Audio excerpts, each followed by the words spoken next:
Yeah, I will just start recording, okay, with everybody's permission. Yeah.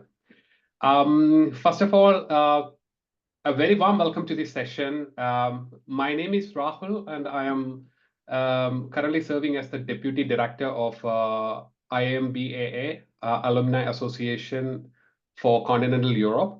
Today, we have a very special guest who is actually accepted the invitation for Fireside Chat, Ramki. Today, Ramki is going to talk about how to leverage AI to land your dream job. And this is a very special theme for all of us because we are all impacted by AI. And it would be great to have some edge with respect to AI to land our dream job. And just to give you a bit of a perspective about who Ramki is IIM L alumni and London Business School. And he has actually served as advisory board member, startup mentor, coach, and investor, and has several years of experience as an experienced executive coach as well. And we are really lucky to have his time. And without delaying it much further, I'm handing it over to Ramki, who will actually introduce himself and give us a little bit more brief little bit more dive into the agenda of today. Thank you very much, guys. Over to you, Ramki. The floor is yours. Thanks, Rahul, and thanks for those kind words. So I'm going to share my screen. So a couple of things. Long time ago, my boss used to say, hey, when you're asking for people's time in terms of presentation, etc., it'll be good to establish credibility. So also just to make sure they know where you are coming from, why they should trust you and whatever. So this is the bit that I'm going to be looking at now. So I'm a freelancer now. I'm on my own. I don't work for anybody. I actually work for many people at the same time. So I'm a coach, mentor, and advisor for startups. And I also coach, consult, and train on product management, digital transformation, agile transformation, etc., with a particular focus on scaled agile. So I'm on the advisory board of 5 startups. One of the startups I advise has been in the higher tech space. Now, higher tech is a word not everybody uses. Generally in the recruitment space, helping people around, video interviewing and resumes and generating psychological profiles, psychometric test, and that kind of stuff. I've been with them for around 4 or 5 years. They are a Belfast, Northern Ireland based startup. But generally, because I'm a freelancer, I spend a lot of my time doing things. So routinely questions come from my classmates in India saying, hey, Ramki, my kid wants to join an uni. What uni should they join? And they are looking for an internship between years 1 and 2. Can you help? Or they're looking to future-proof themselves. What kind of courses or certifications or other things they should be looking at. I spend roughly a day and a half every week on that, mostly pro bono. There is no commercial aspect there. So last year, probably a couple of thousand people have been certified across various things. Bulk of my experience has been in the financial services, but the last 6-7 years has been very varied. I worked for Adidas, I worked for GFK, I spent 6 months in Scotland with a public sector firm. I spent 6 months in Nuremberg. I spent 6 months in Zurich. I spent a year and a half with Adidas near Munich in Germany. So I used to be with ABN RBS in Amsterdam, a lot of time in London. So I'm an alumnus of Osmania. I'm Lucknow, London Business School, University of Reading, University of Leicester. Recently completed my FT Board Director diploma program. On the personal front, I live in Harrow, London. I've been in the UK since '98. Lived for a few years in Wimbledon and Croydon, but I've been here in Hatchend, Pinner, Stanmore since 2003. Hobbies and passions, I say it's 3 W's. So I'm big time into wine, walking, and wellness.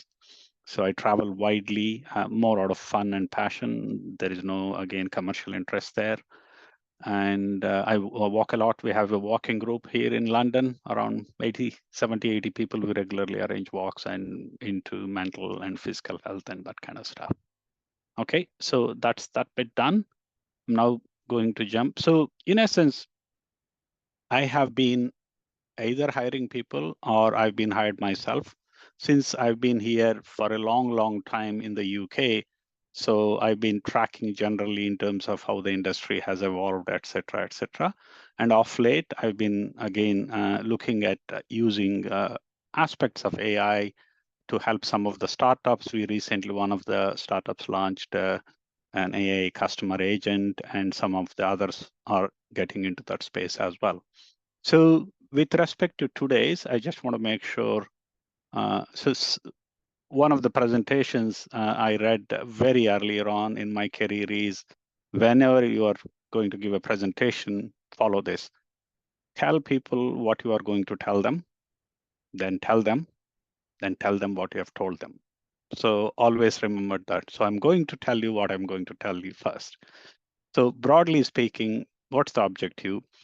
Two things. One is to increase the awareness of where the industry is heading. So if you are looking for a job now, or even if you are looking for a job in the future, so where are we heading? There are two different aspects to that, two different lenses. I will explain that.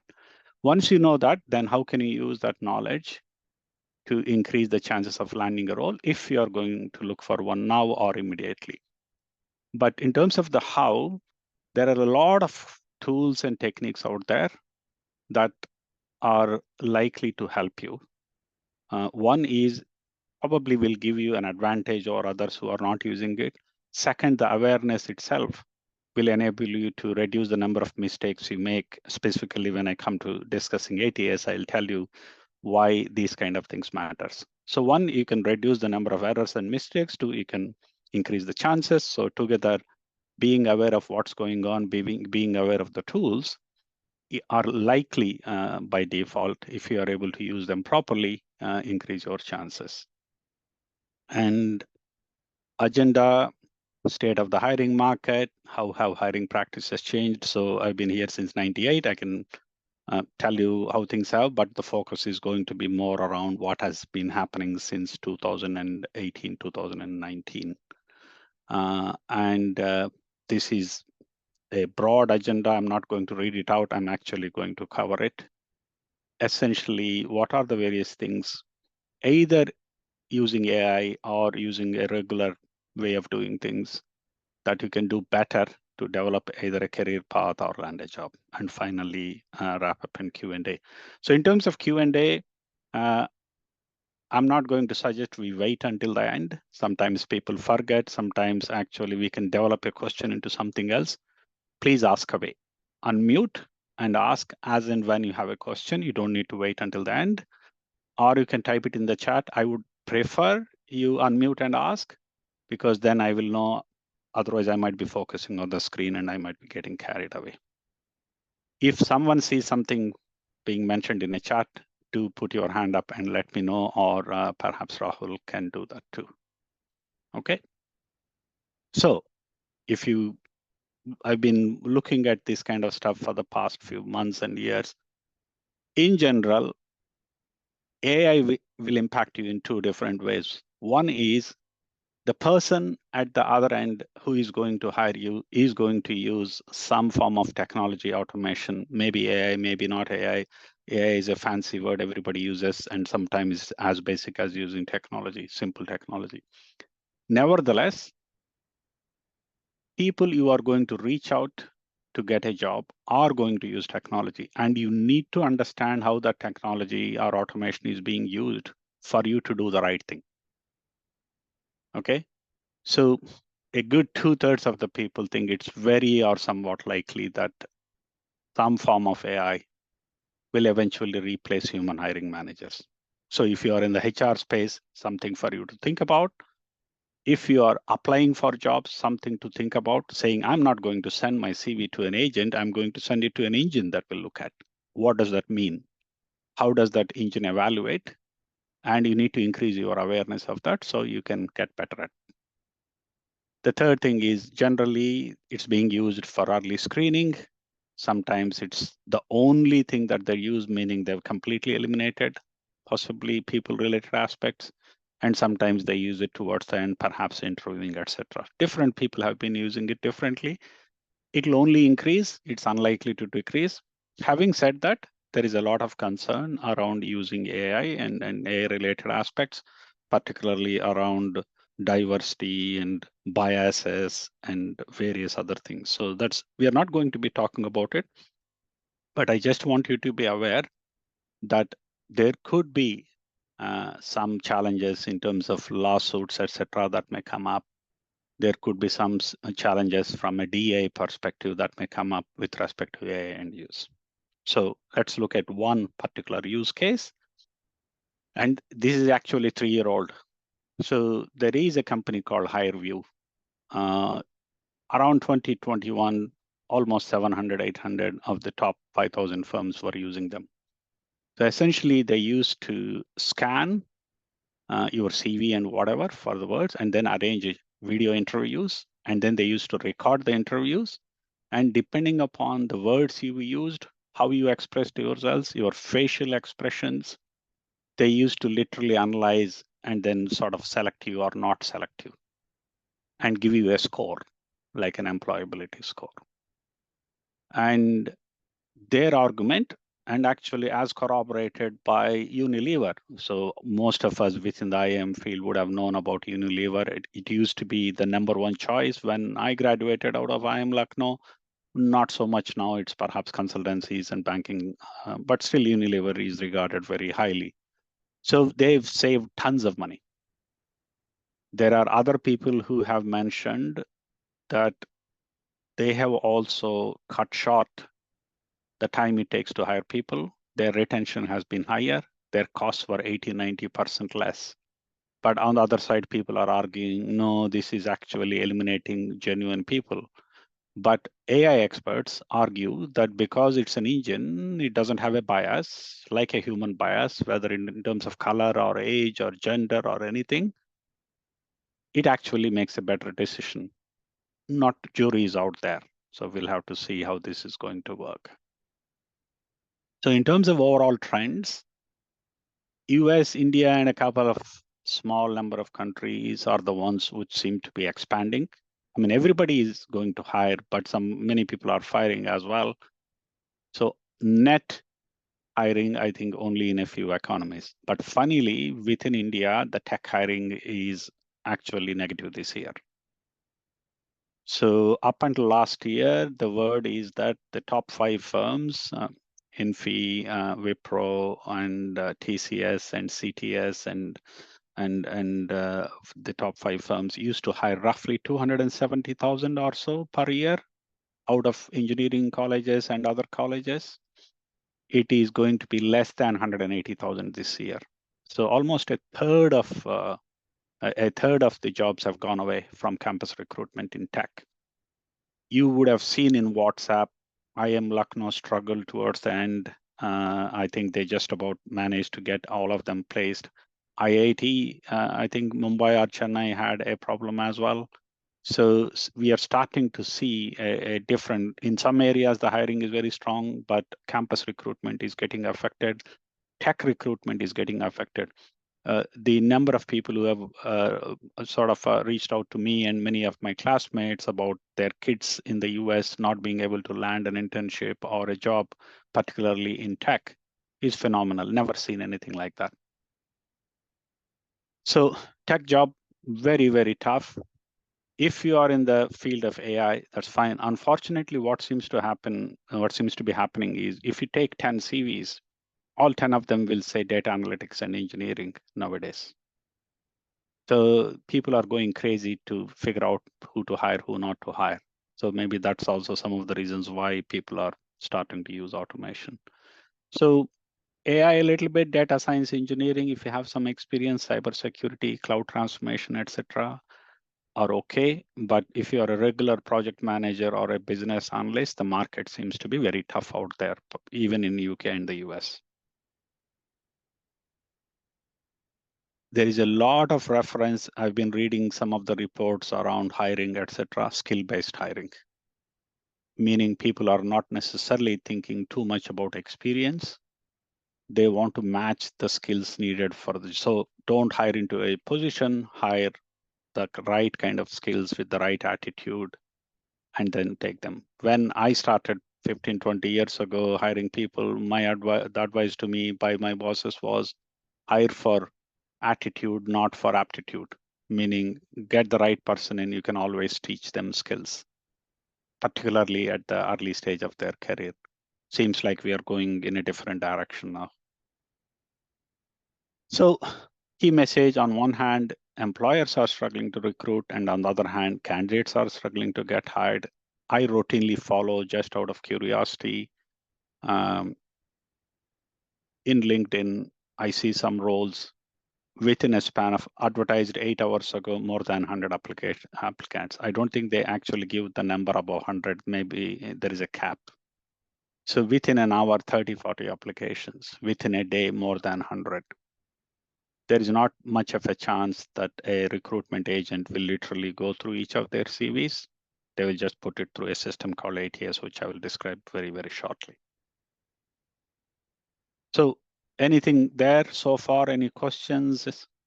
Anyone wants to clarify anything? Ramki, I have a question. You Please go talked ahead. about, yeah, you talked about a bit about, US and India economies. Could you shed some light on the European economy as well? Like, what I know, it's like it's one of the economy which is not maybe expanding, but what do you see is the outlook towards the European economy is doing in maybe some time in future, and which industries do you think are the worst hit in here in Europe? Okay. So I mean, in Europe, I suspect banking has taken a hit over the last few years. When I was in my banking career, let's say pre-financial crisis, for those of you who know what it means, many of you are younger. Out of the top 10 banks, 5 or 6 used to be Europe. So HSBC, RBS was number one for total balance sheet value in 2008 before it imploded in 2009, 2010. You cannot pick a single European bank that is big enough at the global stage now. I mean, HSBC may pass the muster a bit, but you'll only think the big players are all in the US now. Not even Japanese. We only talk about JP Morgan and Goldman and these kind of Morgans, etc. So as a sector, I don't think banking and this is my personal opinion, and could be wrong. Banking and financial services generally is struggling. The sectors that I see that seems to be doing better are actually in the green space, environment and clean and green and that kind of space. They seem to be doing far better in Europe because there is more awareness compared to other countries. And, there is more support from the European Union and funding, etc. But generally, the environment is tough. And not only that, if you see, there is a lot of pressure on salaries, meaning people are not able to negotiate and get a lot of money. It's almost like if you have a role, let's say for a project manager, you get paid 150,000 in the US, you're probably getting 60, 70, 80 K euros in Europe. That's the difference actually between even adjusting for currency and exchange rates. So it's massive. So if you are in the technology area, as I said, the areas that seem to be doing well are AI, data science, digital transformation, cybersecurity, is always been a field that's been evergreen. There is always people looking for work there, and they are very, very expensive as well. So I would go into something around sustainability and environment and other things. Second would be cybersecurity and AI, but the retail sector does very, very well in Europe, particularly around fashion and clothing and cosmetics and that kind of thing. But that doesn't pay very well, actually. At least that's my experience. That doesn't pay very well. But the one thing I guess within the world of technology, I don't know where you actually work, what kind of role it is. If you stop learning for 3-4 years, you will become a dinosaur. You got to be like a hamster in a wheel, running all the time. Unfortunately, running in the sense some people enjoy learning, and that's otherwise within 3-4 years you seem to be getting outdated. Sorry, who asked the question, please? And Nidhi. Nidhi, what have you done recently, Nidhi, or what are you up to now? Yeah, so I am, as I said, I moved from Dubai some time back, and I'm right now with Amazon Okay. as a finance manager. Yeah, but I was just trying to understand in general, because obviously I think this is something that like me and my husband. My husband is also from IIM Lucknow. He's looking for a job right now. We are in general experiencing. I think it's a big downturn. The salaries are not high, and we just are a little confused, as in we understand the sweep of AI, which is coming, and all that. But we just want to understand, how do we kind of turn our careers, because we have been into corporate finance, not the banking finance, but the corporate finance, more towards the finance controllership. But I think this market is again very dry from those roles, kind of a thing. So yeah, so that was the thing that I Very wanted to true. understand. So I mean, if you are in like a P&G kind of finance or a Unilever finance or Amazon finance, in terms of your financial accounting, management accounting, and reporting and that kind of stuff. So obviously, automation will impact you. Not necessarily AI. AI is probably a buzzword at this moment, but there will be enough people who have ACA qualifications or MBA qualifications, and the moment a role gets advertised, you can easily see within half a day 50 applications, 60 applications. Yeah. That's what I see every day. Yeah. So I mean, I would love to say it differently, but I don't think Europe is the place to be want to be now, to be blunt. I mean, I'm here, but I would rather tell you what I see rather than giving you a rosier picture. It is a damn tough market now for this kind of thing, and especially the problem is I've been here for so long. Between 2019 and now, the prices have gone up 60-70%. I mean, if you leave aside the rent, you want to go out and eat, you want to buy something, what used to be, let's say, 10 pounds is 15 to 18 now.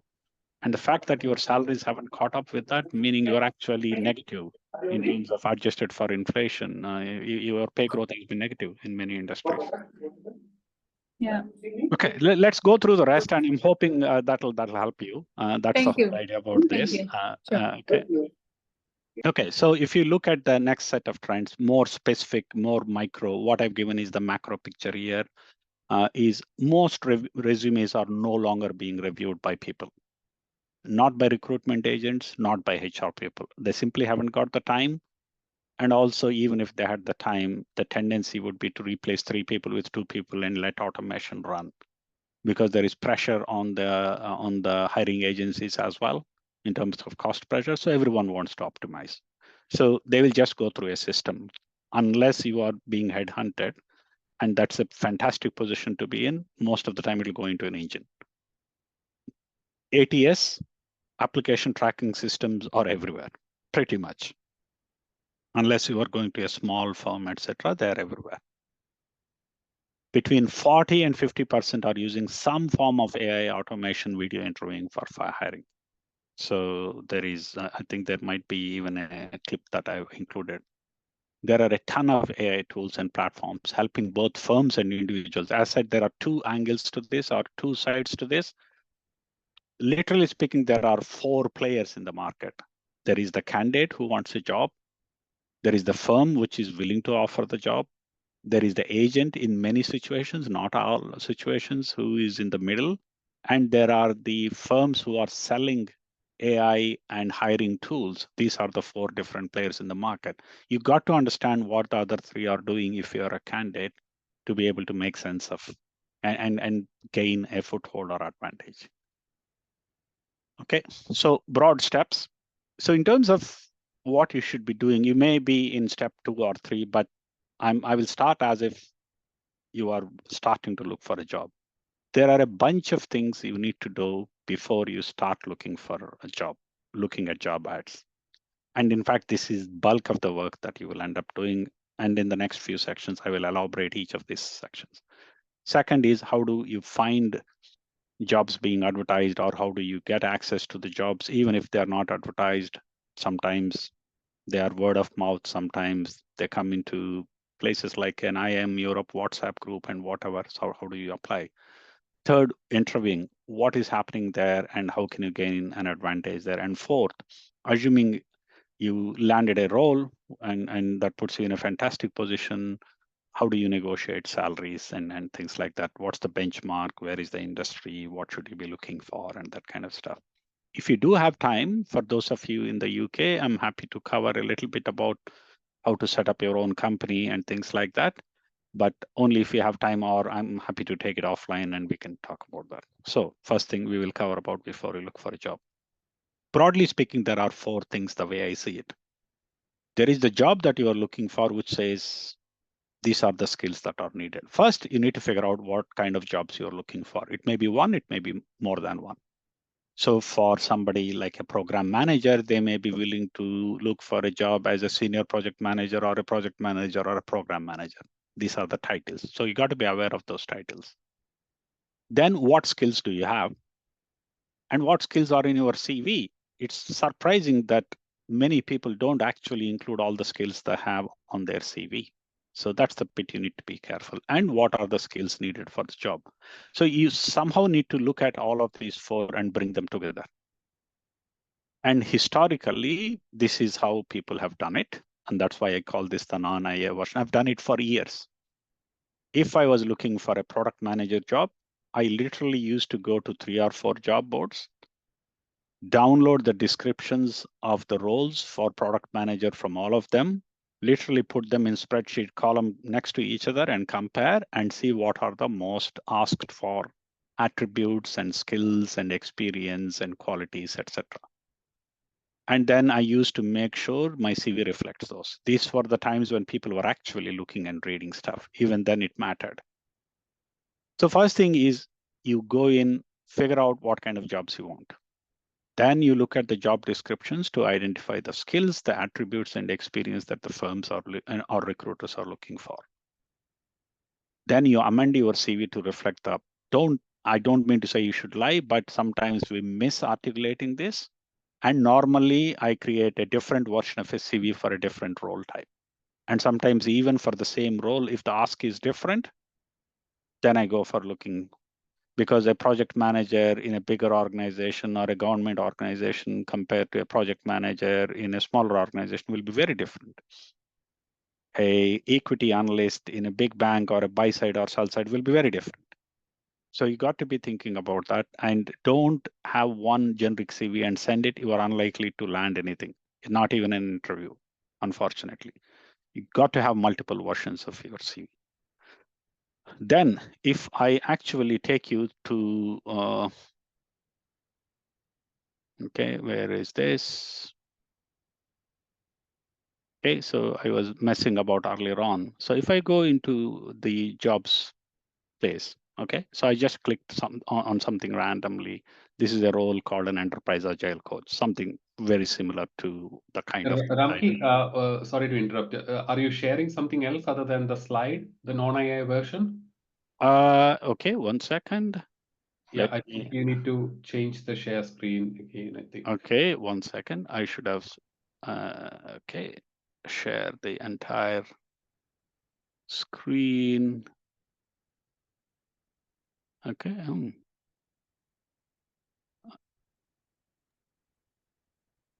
1 second. Yeah. Okay, let me do this. Okay, can you see the LinkedIn thing? Yeah. Okay, so I have a premium account on LinkedIn. So, and Agile is something which I've done. I'm not necessarily looking for a job. I haven't switched on, but I've just, for the purpose of this session, I've been looking at it. And if you see, it was 4 weeks ago, 100 applicants, it's okay. If you keep going down and scrolling to the bottom, you will see how you match vis-a-vis other people. So in here, it says 6 out of 10 skills match. It's quite likely I have the other skills. It's just that my profile has not been updated for them. So it gives you a data point.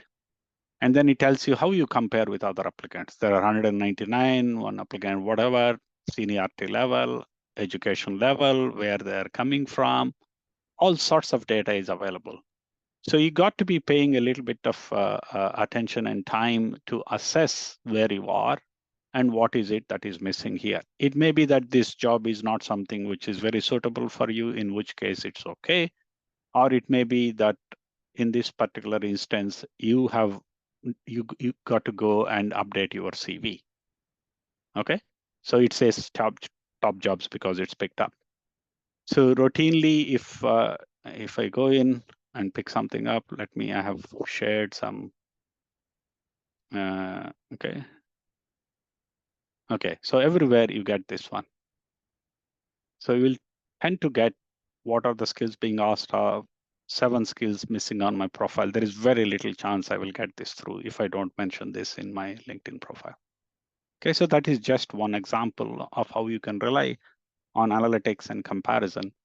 Unfortunately, you have to pay for a premium. I actually recommend you pay for a premium. I have no commercial interest in LinkedIn, but for the month or two while you are actually job hunting, pay for your premium. You get 2 things. One is you get additional functionality like this. Second, you also get access to learning. So you could say, I've learned this, I have this certificate, I have that certificate, and automatically LinkedIn updates that you completed this course. For these 2 reasons, if you can afford, I would rather that you try one of the more premium versions or higher versions of LinkedIn.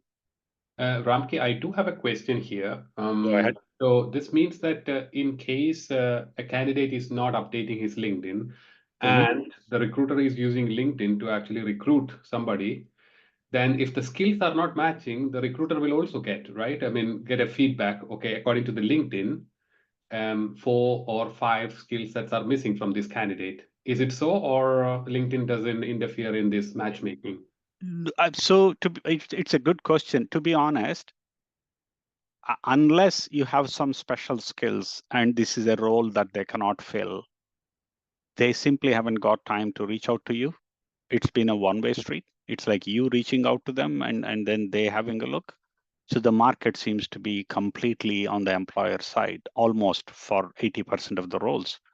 For those specialist roles, then obviously somebody might reach out to you after looking at your LinkedIn profile. So I never had a recruiter profile in LinkedIn. Whether they will see the reverse version of this from their end or the same version of this across all candidates or one candidate, it's an interesting question. I'll find out for you. At this moment, I don't have an answer for that. Okay, so most of us have been doing this manually, going to job boards, picking up the roles, looking at the stuff, amending the CV, and then sending it over. And it takes time, it takes effort, it takes frustrating. So that is where the AI bit comes in. I'm going to show you tools in a couple of minutes. So the other thing that you need to do, ATS, I mentioned, ATS stands for Application or Applicant Tracking Systems. Most people are using it. When you apply for a job, your resume typically goes into an ATS database. So first thing, it looks for 2 things. The format needs to be right. And second, it has to have the meta words or keywords that you are looking for. Supposing if they're looking for somebody who has managed projects, or somebody who has done more than 5 million, or somebody who has had a reporting or managed a team of 20 people, something like that. If it doesn't hit in, it just doesn't go through at all, meaning your CV will literally get kicked out of the process. So you got to ensure both these things are done for the roles you are interested in. It is for this reason, many people keep applying, sending CVs, never hear anything back from anybody. And they get frustrated. I got so much experience. I look like a damn good candidate for this. Even if you have all of it, the simple thing that it doesn't have it in a format. And if you do some fancy formatting, etc., it may not even be able to read it. So you got to be aware of these things when you are actually applying. So 3 key steps. Identify the job title or required experience, add it to the resume. Identify essential keywords, and then go back and change your resume to include them. And format your ATS correctly. And this is what people have been doing. People who are aware of ATS have been doing it manually. But what we now get, we get a tool like Skill Syncer. So if you go to Skill Syncer, and I don't know why, Rahul, I'm unable to share an entire screen. It's only showing Windows. I think it's because of the security reasons from Zoom. Okay, could be. You cannot share the whole screen, but rather individual applications. Okay, so let me try something. Okay. Okay, so I'm now going to share my screen now.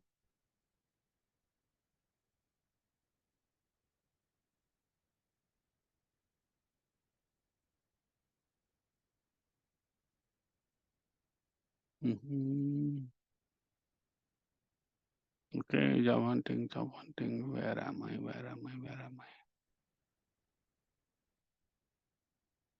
Give me a sec. Okay.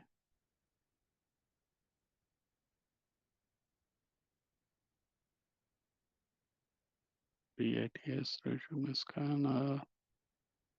1 second, let me load that. I cannot actually show all the windows. Okay, it's come up. Okay, so this is what, so there is a tool called Skill Syncer. So what you want to do is you go in and put in sort of a sample. So you say, this is my CV. These are the job descriptions that are for the roles I'm applying for. And it will automatically generate a matching score, an ATS-based matching score. So this is just an example. This says that on the hard skills, you are matched 69%, on the soft skills, only 17%, on maybe degree and titles, you are on 100%. And then it gives you the breakdown of things that are missing. Your CV should be including this for you to have a decent chance of making it to the next stage. But all you do is cut and paste, and it will automatically do for you. So I think it may ask us to register, etc. I've actually tried this yesterday. So there is a little window. You go in and put in your CV, and then there is another window wherein you go in and put the job description. You have to try at least 3 job descriptions from 3 different portals, ideally for the same job, and then it will generate this report for you. Once it does that, if you have subscribed and if you have paid for it, it can actually amend your CV to include this, or you can include it manually and rerun this again. And the idea is you should have as high a match score as possible. Okay, so Skill Syncer does this. I'm going to go back to my presentation.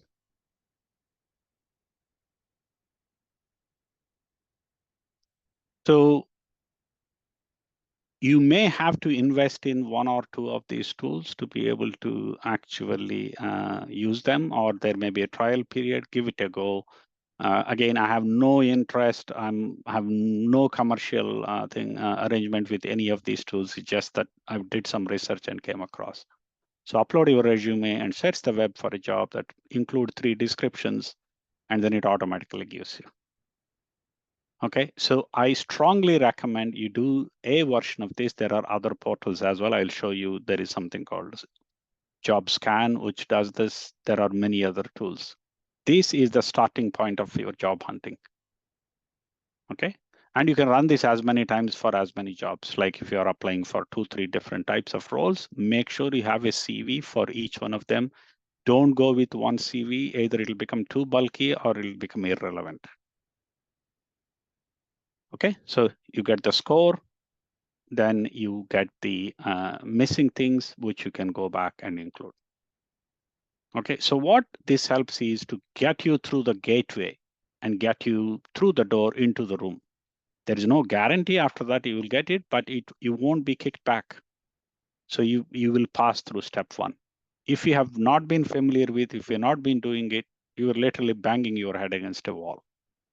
That's why you may not have been hearing back from any of the agents, because they simply don't have the time to respond to the 95 people out of the 100 people that have applied. They'll just completely ignore. There is another tool called Kick Resume, very popular, it seems. So what it does is it will check your resume. And then it can also actually build a cover letter for every role. Okay, so again, these tools are in their early stages, so I would exercise a bit of caution, but you don't have to spend 3 hours writing a cover letter. They will give you a first good draft and then clean it up, spending half an hour, because it always helps to have a cover letter but that will only make a difference if your resume has gone through the door. So that's the second thing you do, being able to build a cover letter. First thing, you get your resume sorted for the role. Use a tool, get it cleaned up. The second thing is, assuming you go to the stage of an interview, many people will check your resume and your LinkedIn. They want to make sure you are not trying to put something in a resume that you haven't done or anything. So there is a LinkedIn optimization process, and there are some tools out there. JobScan is one of the tools. So I've tried this yesterday. You have to log into JobScan. From there, it'll let you log into LinkedIn. It'll pull your LinkedIn. You can actually upload your profile PDF and then paste at least 3 job descriptions, and it will optimize your LinkedIn profile. So how do you do that? I'm going to share the screen again and pick where I have the LinkedIn bit. I think this is where the LinkedIn bit is. Okay. So if you go and pick up your profile and then look at this, if you go to more, you will be able to download the PDF. Okay, so that's your profile PDF. You then use an engine like JobScan. And then once you do that, it will tell you how to optimize. You have to do this as well, because at least above mid-level and senior roles, people want to make sure you are not trying to glorify things on the CV that you've never done it. So you got to make sure these two are aligned. But you can use tools like JobScan, or you can actually do it manually, and it could be a hit and a miss as well. Okay. So just to summarize the steps, make sure your CV is in an ATS format. Make sure it has the key skills and words. That's why if you want to include in a resume updater 3-4 job descriptions from diverse portals, you are covered on most of the places. Make sure your CV stacks up to the job descriptions. Obviously, for that, you need to have known what jobs you are applying for. Once you do that, optimize your LinkedIn. That is your step 1 complete. Okay, any questions so far? Ramki, a quick one. I have somewhere heard that the ATS cannot parse PDF resumes. Do you know anything about it? Should we send doc versions in LinkedIn and the? I have heard that as well. It's unlikely that should be the case, Nidhi, because almost half the CVs tend to be in PDF versions. But funny formatting in PDF is maybe what they might be able to skip. In fact, some portals won't even let you upload Word documents. They will only let you upload PDF. So I would be surprised if that is the case. But having said that, I did hear other people saying a more RTF Word compatible is a better one. I mean, if the platform accepts PDF, I would be surprised if it's not ATS compatible. Yeah, got it. Makes sense. Okay, thank you. Cool. Ramki, one quick question here. So you mentioned 3 different job description for the same role. This means that if a person wants to actually apply for 2 jobs, let's say that, head of strategy and head of product management, this means that a person has to actually go through 3 or 4 different head of strategy descriptions. Absolutely. And then create one strategy profile, but one strategy profile. And then no. So they will have 2 CVs, one for head of strategy and one for head of product management. For each one of them, pick up the relevant job descriptions and upload the CV, and then you may have 2 versions of the CV. Yeah. It gets a bit tricky. As long as they're reasonably close, it's okay. But if it gets a bit tricky, if they are so far apart, and your LinkedIn will end up being a bit messy. But most of the time, I would say LinkedIn is more used for check. Oh, you said you worked between 2016 and 2019 in here, but on the CV you say something else. I don't think they will look at real detailed descriptions. Make sure the timings are okay on LinkedIn vis-a-vis the CV. The broad descriptions of the roles are okay. The company is okay. The location is okay. The type of role is okay. Because on LinkedIn, you say I'm a business analyst. And then on the CV, you say I'm a senior program manager. Obviously, something doesn't stack up. So you just have to do some basic hygiene checks on that kind of stuff. Cool. Thank you. Cool. So the second thing is, okay, now that you have a CV and a LinkedIn profile, how do you go about searching and applying? So again, I'll give you the non-AI version and the AI version. So the non-AI version is first get a list of portals. In the UK and probably in Europe, I mean, LinkedIn it's a crap portal, I think, but that's what many people use. Indeed, Total Jobs, JobServe, eFinancial Careers, and there are portals for each of the big hiring agencies like Hayes and Morgan McKinley and so many other people as well. In fact, not many people are actually going into the individual agent portals any longer. They're all on aggregators, generally speaking, but sometimes you may have to. You also may have to go to the actual recruiting firms or the hiring managers. Probably like if Adidas is hiring a role, you got to go to Adidas because they will have their own internal systems. Many of them are based on Salesforce or SAP or PeopleSoft or these kind of systems. It's a pain because there you have to go and put all your personal information again and upload. Unfortunately, you have to do it. There is not a real nice way at this moment where you click a button and it'll apply. Actually, in the US, there is a portal I have excluded from this presentation because it's very, very US specific.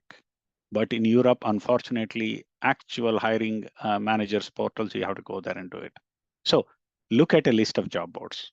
For UK, I'll show you what are all the areas. I have a PDF that I've sort of put together a long time back. Then go and register on all of them. Set up specific searches.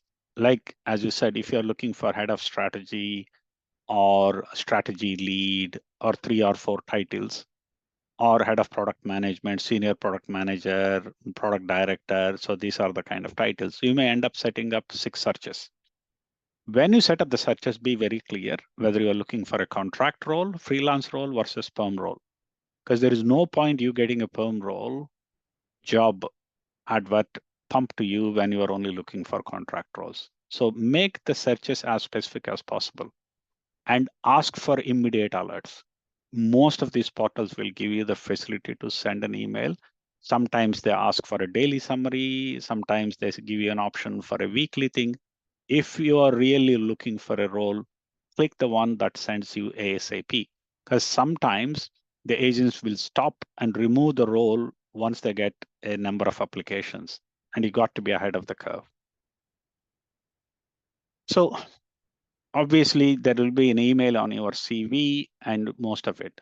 Don't get your emails mixed up, please, with all the Amazon thing that comes in and all the shopping things you do and the various other things. It gets very, very messy. I would advise that you set up a separate email specifically for job hunting, and all that does is only this and nothing else. It doesn't get mixed up with all your junk and your other things.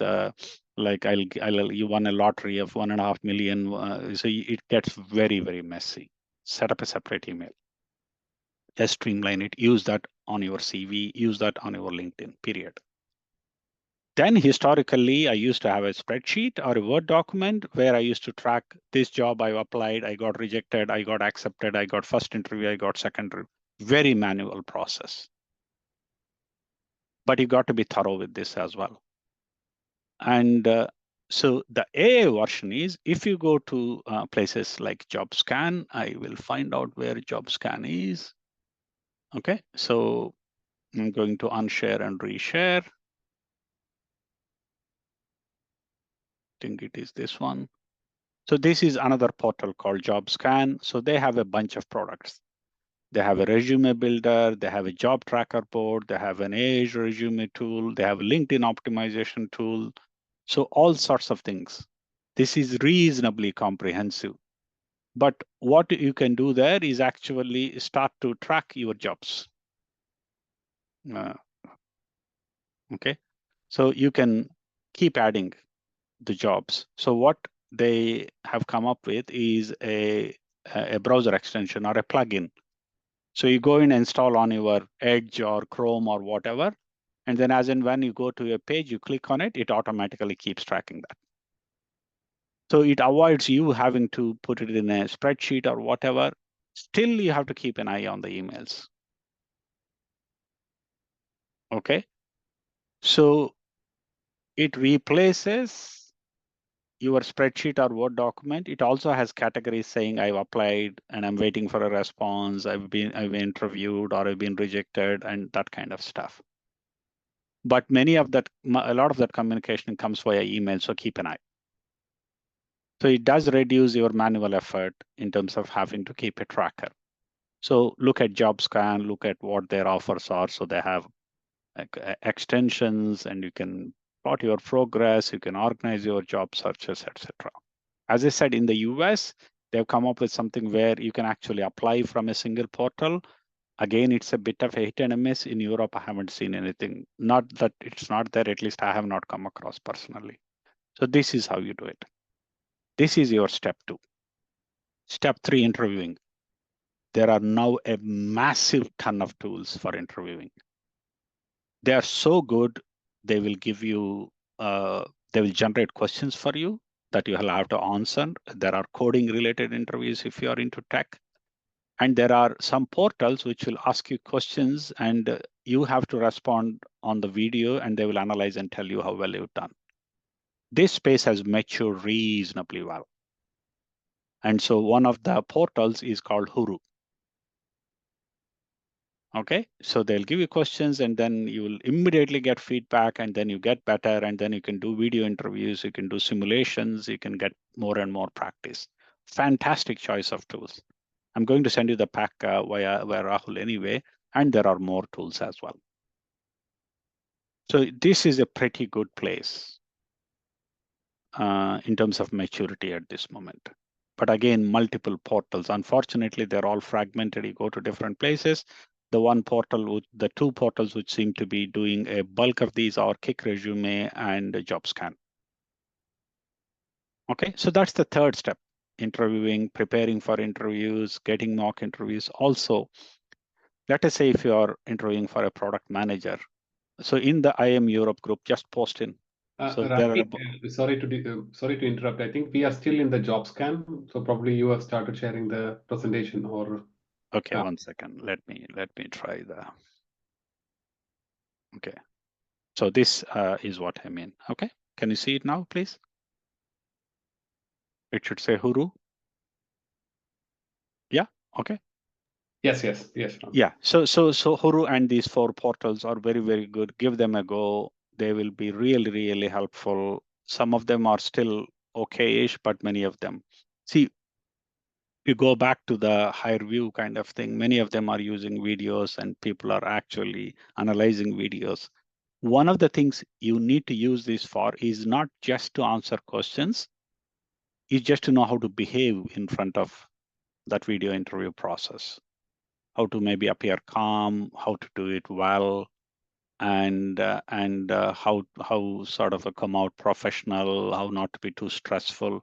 This will allow you to practice and get better and get better and get better. So that's the 3rd step in the process. The last step is negotiating. I mean, if you're able to secure a role, then you got to know where you are.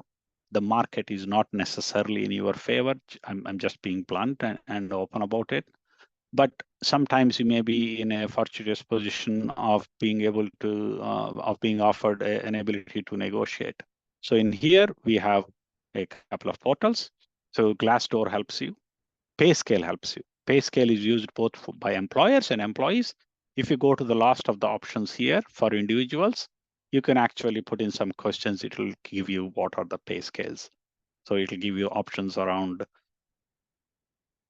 So do some salary and compensation research and other things, etc. Okay. So what we've done so far, the process works obviously for either a contract role or a freelance role or a permanent role, meaning full-time role. The negotiating bit will work probably more for the full-time role. But in the UK, this is what the process is. You can set up your own company, what we call a limited company. And if there is a contract that is being offered, you can actually work through your own company. The company will be treated like a corporate. The tax rate is around 22 to 24%, but you can deduct a number of expenses.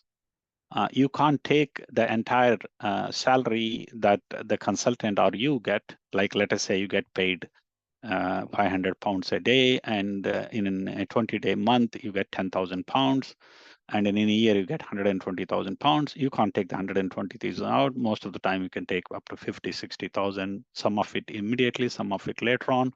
If you take the 120,000, you will end up paying more in tax. But there are other advantages in terms of tax deductibility of expenses. But it's not going to work out very well if you are taking all the money out. It's a bad choice. But if, let's say, you have a wife and a husband team or whatever, two people, one of you work as a permanent, the other person makes money, but you don't need to take the money out, keep it in the company, you will actually end up paying only 15% tax. You don't pay national insurance. You'll end up paying very little tax. You have a lot of flexibility, but not every role is suitable for that. You need to look for that. And for that, how you calculate is very different. So if, let us say, in a permanent job, you actually can make 100,000 pounds, you need to divide that by roughly around 180 days, 150 to 180 days. The reason is if you exclude weekends and holidays, you will end up getting 225 days. Yeah, so 255 days, but if you exclude sort of holidays and allow for some medical leave and allow for some vacation of 25 days, you'll actually get around 220. We generally calculate your capacity utilization at 80%. So you need to divide that 100,000 by a number like 160, 170, 180, and then convert it into a daily rate. People routinely make the mistake of taking 100,000 and dividing by 260. That's not right. Because you don't get vacation, you don't get sickness pay, you don't get paid on holidays. So you need to adjust for all of it.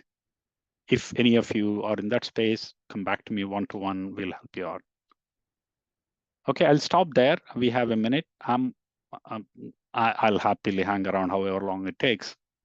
But so, Ramki, I do have a question on this negotiation salary. For example, sometimes these headhunters or these recruiters, they also ask for like salary range, right, or expected salary, so to speak, before they even process your application. That might happen after the CV went through this ATS, but before invitation for the interview. Now, as a candidate, you don't know, how much you can get. So I know that, there are these portals like pay scale and all, but if the role is so niche and you don't know it, how do you avoid answering such a question, from your experience? no, so very simple. You lean on your network. So go to ChatGPT and say, hey, what's the salary in the UK for this kind of a role? It'll give you some idea. Some of the companies like Mercer Consulting, which are into HR and people consulting, their reports will give you. Korn Ferry reports will give you some of that. There are some specific reports, I think Morgan McKinley and others who actually publish salary surveys in the UK. You should go to their portals and register. They routinely send out updates as and when there is a new salary update is there. So these are some of the ways, and also actually post it in IIM Europe WhatsApp group. Hey, I'm looking for this. If any of you have worked, can you DM me so you can take it out. So lastly, I'm going to show you the one pager that I've done, which was before this webinar. So it contains possibly some useful resources. So this is the bit I've done a long time ago, which is about building the CV, running through checks, which is all I've described, but job search portals in the UK, and some of the competency interview tips, which either you can read or you can use some of the AI tools as well. Okay, so I will send this document as well, Rahul, for distribution as well. So these are the most well. 10, 15 years ago, if you wanted to do a CV format, CV library was a very good site, and it used to sort of give you good downloadable formats of CVs, or they had a CV builder and other things as well. So that was a good choice. Okay, I'll stop there. See if any of you have questions, please. Ramki, one question, just a little bit different though. I have experienced some cases where the headhunter or the recruiter would reach out to you on an email, but as soon as you respond, they will not come back. And there are those a lot of cases happening. I mean, at least to me in couple of months. So what happens in these cases when the headhunters reach out to you, but when you reply back, they don't? I think it's a mass kind of an email or a in-mail that they do to you. Absolutely. So just to give you, because you said, Nidhi, you came from Dubai, I keep getting emails even now. Obviously, I could have unsubscribed, deregistered. I haven't. It says, hey, there is a role in Saudi Arabia for an agile coach. You have to be an Arabic speaker. I never ever indicated I can speak Arabic, but I keep getting it. So it's a full-time role in Saudi Arabia. So what happens is you have to see how these industries operate, Nidhi. Some of these guys, they are incentivized by how many people they reach out. And they're hoping they send 100 emails, 20 people will respond. Out of 20, they'll probably pick up 5 CVs and they're good enough to get their day job done or whatever, or get a tick from their boss. It's all being run by metrics. So it's because of the way this is run, I routinely get business analyst. I've never been a business analyst since 98. I still get those emails saying, oh, there's a business analyst role. So it's one of those, mass mail engines like mail merge kind of thing, or they also have their ATS system and they click a button, it sends emails to pretty much every email on there for a particular category. I wouldn't really worry. I mean, a few years ago, I used to think, oh, somebody actually noticed me. I don't think they really noticed me. I'm one of the 500 people they sent it to. I don't think they would even know me. Yeah, no, I understand. But in cases when you yourself are also interested in what they are sending, I just wanted to know, is there a way that you can increase your chances of getting the revert back? Because So it's like I respond and they don't. So, yeah, the three things I do there is, first of all, I'll send my CV immediately. That's number one, Nidhi. Second thing is I will look them up in LinkedIn and then actually send them a LinkedIn invite. Sometimes they actually accept, and then I send them a personal message on LinkedIn saying, hey, I've sent my CV, have a look. So you at least increased your chances of getting noticed.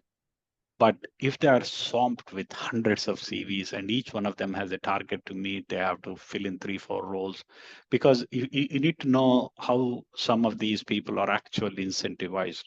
So most of the recruitment industry is run on what we call OTE. Any of you know what OTE is? So OTE is on target earnings. So what they give you is a very low base pay. But the more you hire, it's like a bonus for hiring or commission for hiring. So they will say you will get 30K as a base salary if you're a recruiter, and you got to make 100,000 for the company. And above 100,000 will give you 20% of what you are making. So all they are looking to do is close. They are not interested in you. They are interested in their own earnings, to put it very, very bluntly. It's just a game. Got it. Yeah. Thank you. Cool. Gopi, did you have something? Yeah. Just wondering about that metrics in terms of, for contracting, you talked about this, let's say, dividing your earning potential or what you're currently earning, by 150 to 180 days, right? So obviously, speaking, If you are in like cybersecurity and you're always employed, 220 is a good number. But what happens is most of the time you might get a gap between two contracts. And that is what we are allowing for, and also allowing for some travel and sickness and this and that kind of stuff. Got it. Yeah. So again, in here we have this IR35, within IR35 and outside IR35 and so on, right? So if we are let's say getting a contract that is outside of IR35. So what I mentioned was I mean outside. The other way. So is there No, so there are 3 ways in which things are done, Gopi, at least 3 ways, maybe there are more. So there is something called regular contracting outside of IR35, like any consultancies will do. Mhm. Then since the last 3-4 years, we have IR35. And then there is something called an umbrella. So you go by an umbrella company. So, and it works slightly differently. The models for each three of them are different. Actually, there used to be a calculator somewhere where you said, if this is how much money I'm making, how much daily rate should I be looking at for an umbrella, for inside IR35 or outside IR35. Inside IR35, it's almost like very close to being a permanent employee, a little bit better, but almost there. So it's not really that beneficial anymore if you are inside IR35. I've known a lot of friends convert back to perm because it just didn't make sense to them to be inside IR35. And almost all of banking jobs in the London city and all of government sector jobs are inside IR35 nowadays. Yeah, Okay. Arun, please go ahead. Hey, Ramki, thank you very much for sharing all the insights. Sorry, I do apologize for joining a bit late, but it's been an interesting conversation so far. I just wanted to share 2 quick points from my side. As far as the pay scales for different roles are concerned, apart from the resources that you just mentioned, there are a few agencies out there which kind of publish reports, which kind of indicate what level you can expect to be paid, either be it in contract or in permanent roles. So one of the things that I've come across recently, last week actually, is a company called Stanton House. Okay. So I've known McGregor, Boyle, and Hayes, etc. publish. Yeah. Good. Yeah, Thank Hayes used to do that a lot, right? So I remember referring to Hayes reports for quite a long time. But Stanton House seems to do it on a quarterly basis, at least from what I've seen. And the report itself was very insightful. Arun, would you be okay to post a link on the chat window if you have sure. to the report, Sure. please? I can do that. Yeah. What's the second point, Arun? The second point is, currently I'm on an inside IR35 contract myself. Okay. I agree with almost everything that you say. The point that I just wanted to make is always take into account all the perks that the companies give before you say yes to an inside IR35 contract. Indeed. Full comp. Right? Full comp, and the comp includes sick leaves.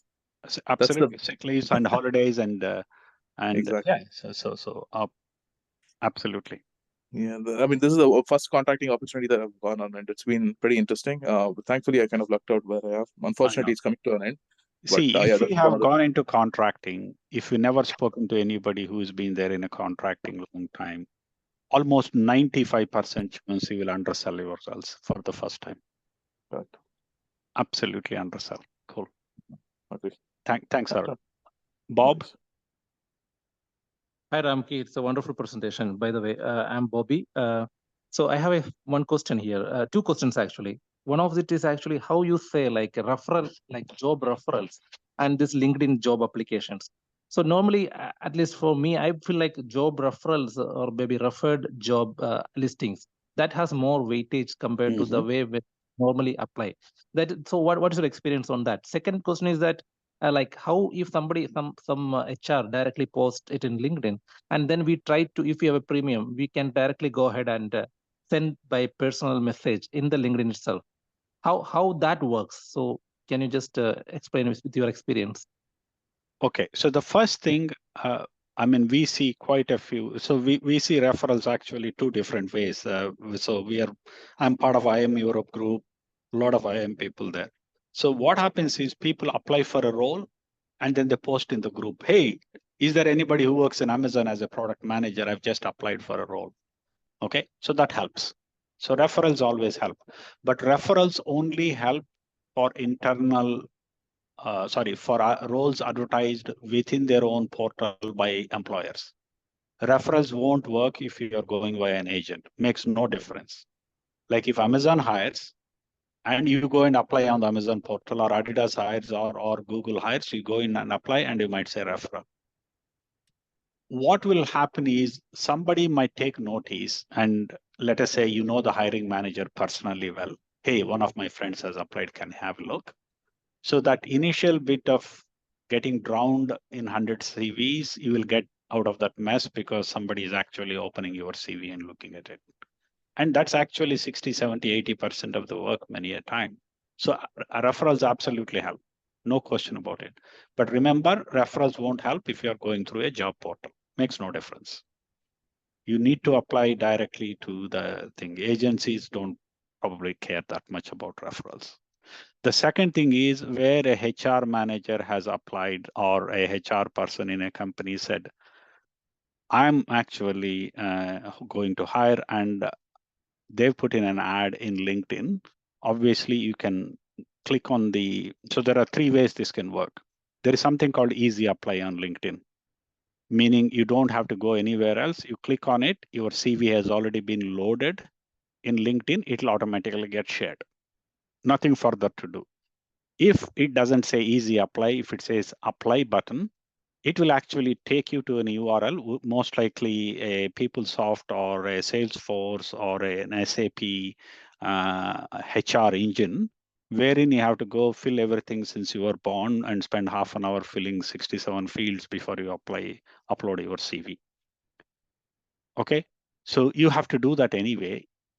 Sending your CV to your line manager or to somebody who advertised on LinkedIn, when they actually have an ATS engine at the back, is going to make no difference, because they will say you have to fill in this form anyway, because they need all this information. They may need your NI number. They may need to know whether you are eligible to work, all sorts of things. So, and they may be swamped as well. So I don't think it really matters that much, because you still need to go put it in the engine, and you don't even know what the internal process is, because the CVs may be reviewed by the hiring manager as opposed to HR, in which case the HR person can do diddly squat. There's nothing they can do. So, but look at a few other parameters. If you looked at LinkedIn and it says only 3 people have applied, I think then it's a good shot trying directly to reach out to the person. If it says 86 applicants in the last 2 hours, there is very little chance they would look at what you sent to them. Simply because there is no need to, and they simply haven't got time. Yeah, cool. Sorry. Bhavani.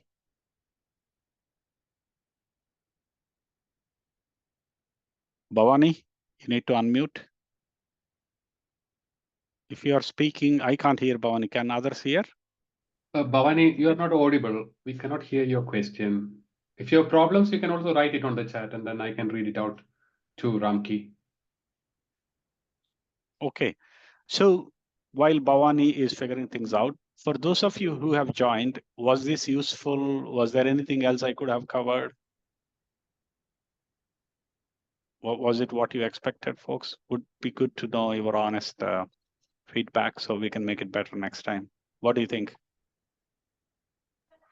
Ramki, I don't hear. I think it was really useful. It's always good to hear a formalized approach to doing things, right? I mean, everyone doing things, but it's always good to hear others' experiences as well. And clearly, you've been doing this for quite a long time. So thank you very much for taking the time to do this. I appreciate the feedback, Arun. Gopi, were you saying something? Yeah, agree. Second that because obviously we are generally so busy with our work, and we think that itself is enough, and maybe we don't really put that much effort into into this, or maybe such a formal approach. So that's really useful. All the different phases that you've gone through and the resources you've shared. I think that has been really helpful. Yeah. Cool. Anything else we could have covered? Harish, sorry, your hand is up. Please go ahead. Yes, thank you. Yes, session has been really good.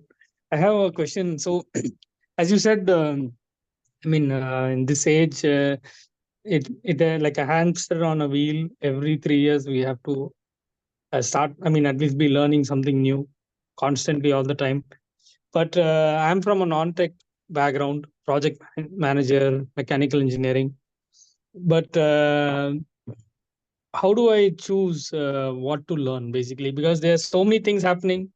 Is there like a systematic way where I can decide, okay, what should I learn next, or the next 3 years? Where should I spend my time learning what?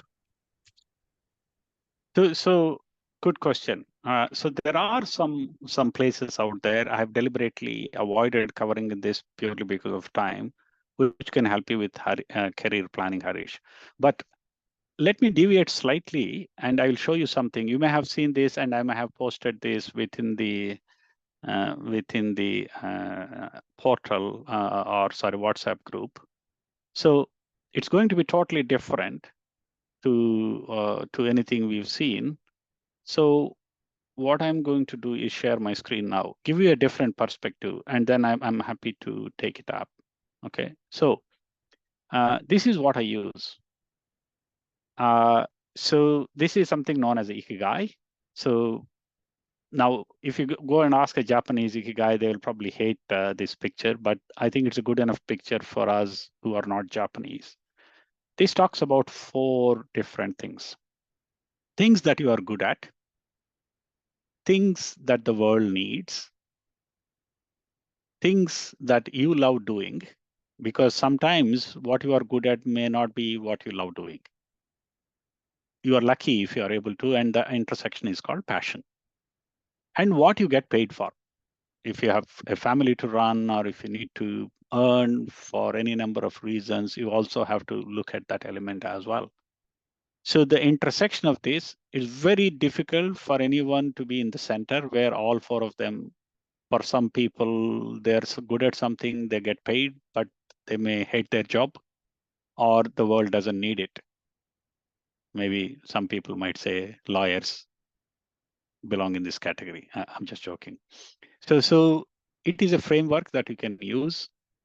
Second thing is, what I recommend is you need to start looking at where your industry is heading.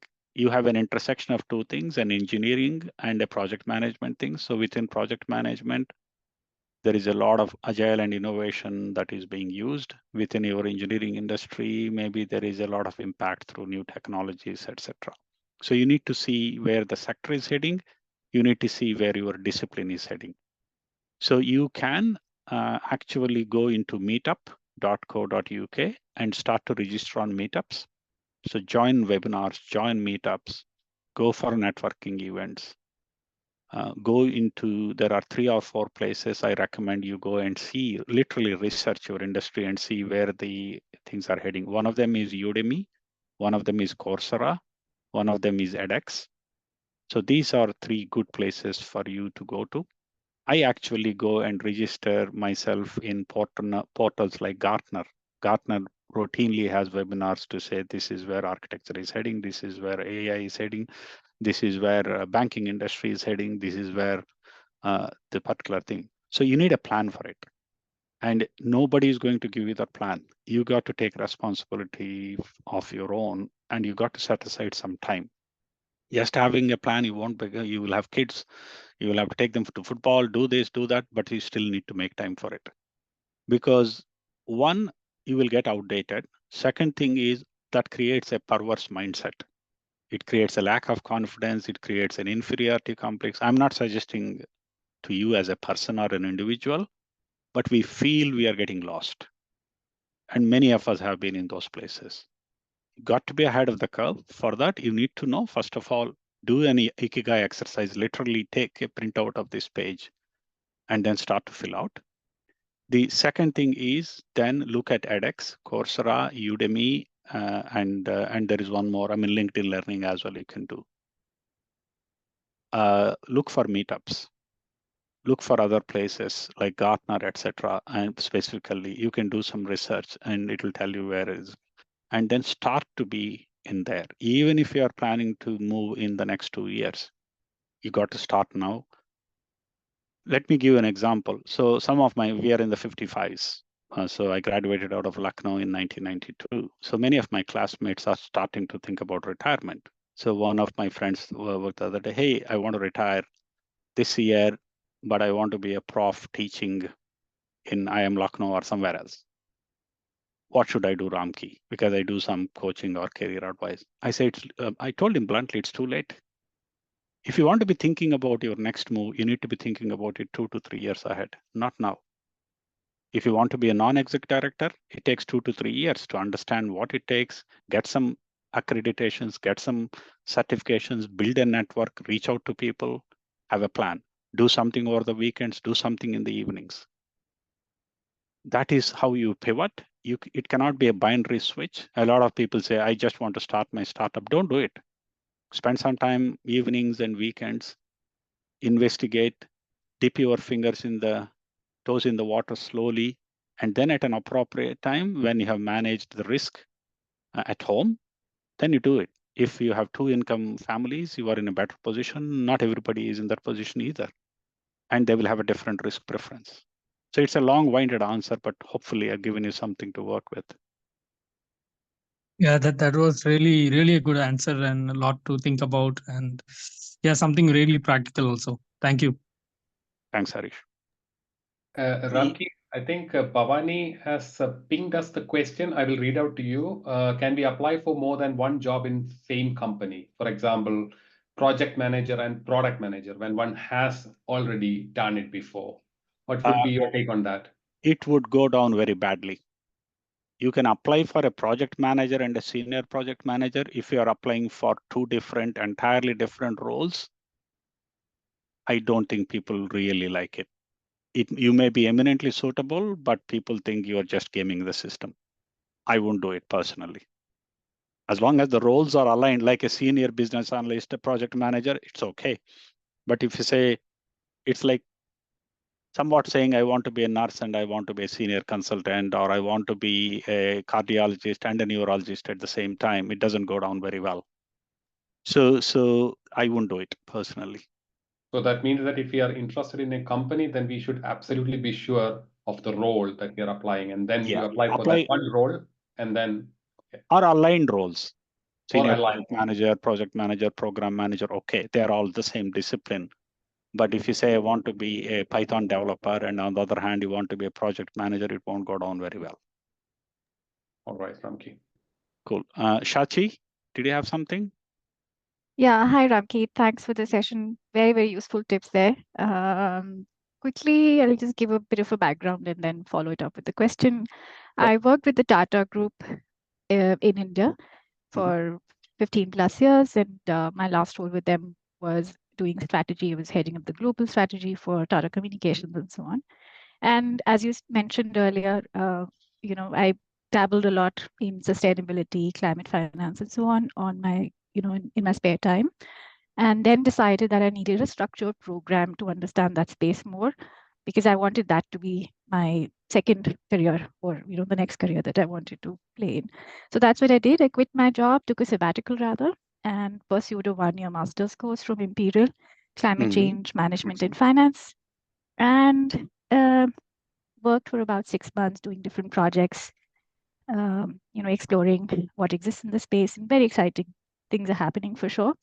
And during that time, I could not manage to find a suitable role in the UK.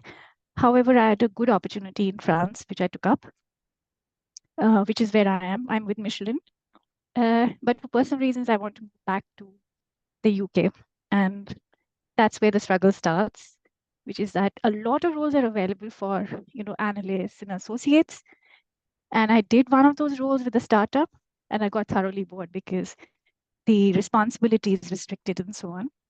So that's one. And then these senior level roles are, they require a lot of experience in the relevant space and so on. And that's where the struggle is. I don't have that in the space of sustainability. So I was wondering if there are any tips. Cool. So it's almost like, this is a very difficult question, Shachi. So, I'll be blunt, and I've seen other people do this as well. Yeah. So recently, just to give an example, I come from a small town in Andhra. There is a bank manager there. She's well respected. She's around 34. She wants to get into IT. I sat down with her. We worked out a couple of courses, and then I'm trying to get her an internship and a role. When I approach IT companies and say, hey, would you be willing to take her? Ramki, we have a big problem. But she's 34. She now has to work with 21 or 22-year-olds fresh out of college, because from the expertise in what she's planning to do, she's an entry level pretty much. And so we'll have difficult challenges organizationally and HR wise, first of all, to match her with people. Her expectations of comp would be different. Culturally, we'll have some challenges as well. So it's actually tricky. So it's almost like you are going back to school and then starting fresh. So, right. And even if you are able to join a big organization, you're always in a catch-up mode because the people who are in this space, who are in the company, are probably 5-10 years ahead. Not that they're brilliant, but on paper, they will look 5-10 years ahead of you.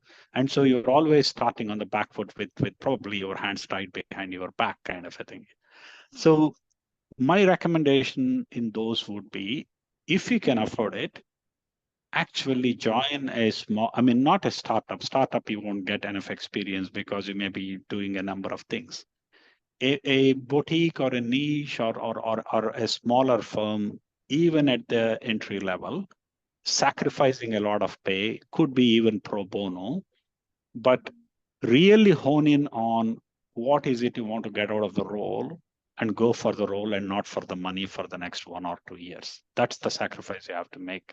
I've seen this at least in 3 or 4 other instances as well. So don't go for the company, go for the role would be my advice. If you're lucky enough to get paid, good enough, meaning paid a lot, even if it is a decent pay, treat that subsidy you are, or the hit you are taking on the comp as an investment in the future rather than a loss of pay. Once you start to see it that way and go for the role and invest in the role, once you have a couple of projects behind your back, you will get the confidence, and knowing where you come from, you will do wonderfully well too. That's how I would do it. Shachi, make sense? Yeah, definitely. And some of it I've been trying to do, as you said, I did pro bono projects, 2 of them. One of the agencies, or they're a non-profit, but I think they liked the work, so they anyway ended up paying me. But then that was not a sustainable way of going on, building sort of from a day-to-day, I mean, jumping from one project to the other. I think so we are yeah. connected anyway, Shachi. Aren't we, Yeah. you and I? Yeah, let's we can Sure. figure something out, I'm Sure. sure. I'll get in touch with you separately. Thank you so much. Yeah. The advice is go for the role, discount yourselves for an year or 2 until you get something as an experience in terms of real experience and also the confidence, and then you will start hopefully getting into the groove. Yeah, cool. Yeah, thank you. Anything else? Any other questions from anyone else? Okay, back to you, Rahul, if that is the case. Yeah, I mean, Ramki, it's a wonderful session. I think, we had a very good audience, very good questions, and yeah, thank you very much. I do have one request for you, Ramki. You did touch upon a little bit towards the end what it means to work on contract. I think a lot of us who are in Europe also have this idea of, setting something up on the side, not a very big startup or something, but just to make sure that, we also get some experience working on other topics by the side, for example, especially consulting, coaching, mentoring, where we also earn some money and also have some tax advantages. So probably it's a good idea to pick your brains in another session, for example, 3 to 4 months down the line, if you are interested, Ramki, just to go through it and, keep ourselves updated what it takes to actually build a business, a small business in Europe. Absolutely. Great. And many thanks on the behalf of IIM Continental Europe as well.